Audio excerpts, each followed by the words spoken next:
Saudara-saudari yang terkasih dalam Tuhan kita Yesus Kristus, seperti saya katakan pada awal perayaan Ekaristi ini, hari ini gereja merayakan hari Minggu Misi Sedunia. Banyak orang ketika mendengar kata misi berpikir bahwa itu hanyalah tugas para misionaris.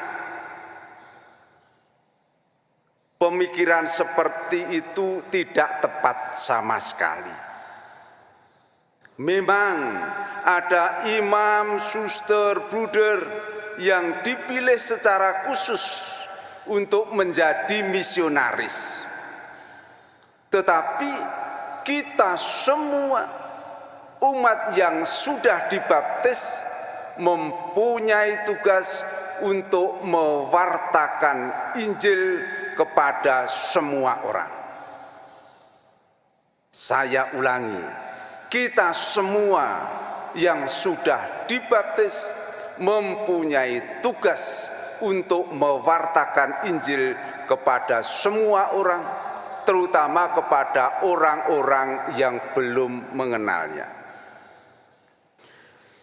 Paus Fransiskus berpendapat bahkan mereka yang paling lemah, terbatas dan bermasalah pun dapat menjadi misionaris dengan cara mereka sendiri, karena kebaikan selalu dapat dibagikan kendati ada banyak keterbatasan yang mengiringi.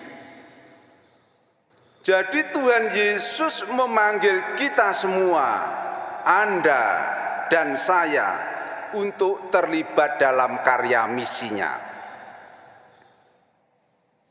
Seperti Yesus yang senantiasa memperhatikan orang yang miskin dan menderita, kita semua murid-murid Yesus dipanggil juga untuk memperhatikan sesama kita yang miskin dan menderita. Kita dipanggil untuk menjadi misionaris belas kasih Allah, supaya setiap orang merasakan kasih Allah. Dalam mewartakan kasih Allah itu, kita tidak bisa mengecualikan siapapun. Semua orang mesti kita wartai dan kita beri ungkapan kasih Allah.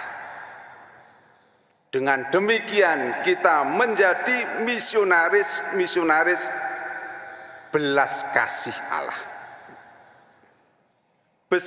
Belas kasih Allah bisa kita ungkapkan dengan berbagai macam.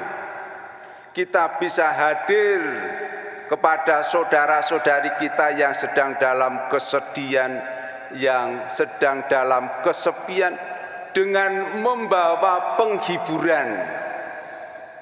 Kita juga bisa menjadi misionaris belas kasih Allah dengan senyuman bagi saudara-saudari kita yang sedang dalam kesedihan. Di tengah dunia yang sedang mengalami kesulitan ini, kita juga diundang untuk menjadi misionaris pengharapan. Artinya apa? Kita harus memberikan harapan bahwa di tengah situasi sulit, kalau kita berjalan bersama Kristus, kalau kita bekerja bersama Kristus, maka kita akan bisa mengatasi permasalahan-permasalahan itu. Yesus telah bangkit dan mengalahkan kematian, maka kalau kita bekerja bersama Yesus, maka kita akan bisa mengatasi kesulitan-kesulitan yang ada di tengah masyarakat kita. Menjadi misionaris juga berarti menceritakan karya Allah dalam diri Yesus Kristus putranya. Seperti dikatakan dalam bacaan pertama tadi, Allah sungguh mencintai umatnya.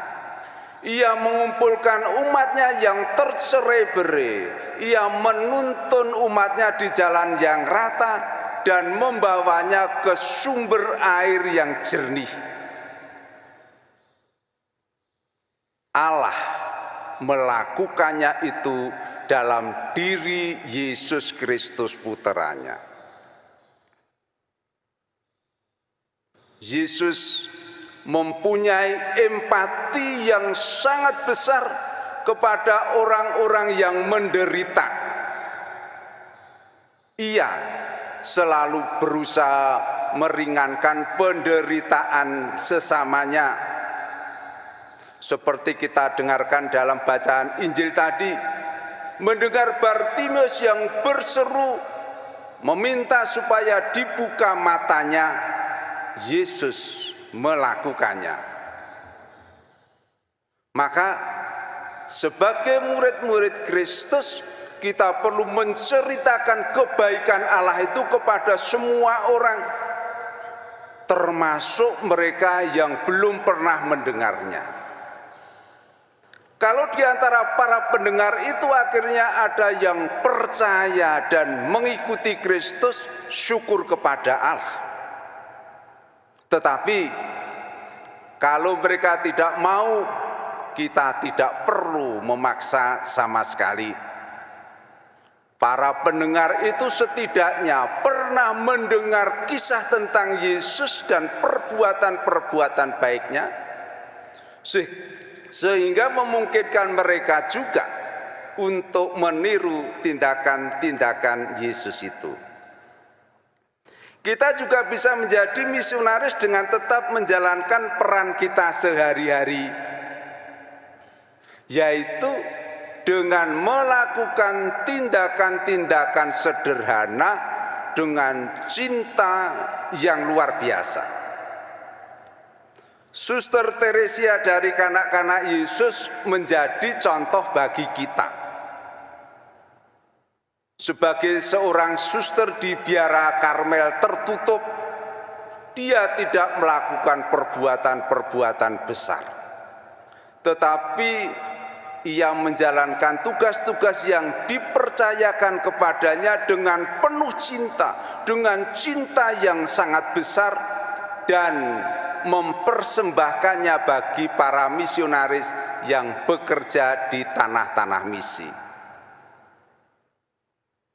Dengan tindakan itu, setelah kematiannya, dia dinyatakan sebagai santa besar dan kini menjadi pelindung misi. Jadi Anda semua, opa oma yang sakit-sakitan, Anda bisa menjadi misionaris dengan menerima kesakitan itu dengan gembira dan mempersembahkannya kepada Tuhan bagi para misionaris yang bekerja di tanah misi. Ibu-ibu yang bekerja sehari-hari bagi keluarganya, Anda juga bisa menjadi misionaris dengan mengerjakan tugas Anda sehari-hari dengan gembira tanpa bersungut-sungut, dengan mempersembahkannya kepada Tuhan. Kita semua misionaris jangan sampai lupa bahwa sumber kekuatan kita adalah dalam diri Yesus. Maka kita harus setiap kali datang kepada Yesus untuk menimba kekuatan daripadanya. Kita menarik diri dari kesibukan untuk berjumpa dengan Kristus, untuk mendengarkan sabdanya, untuk mohon kekuatan daripadanya. Karena misi adalah milik Tuhan, kita ini hanya rekan kerja Tuhan.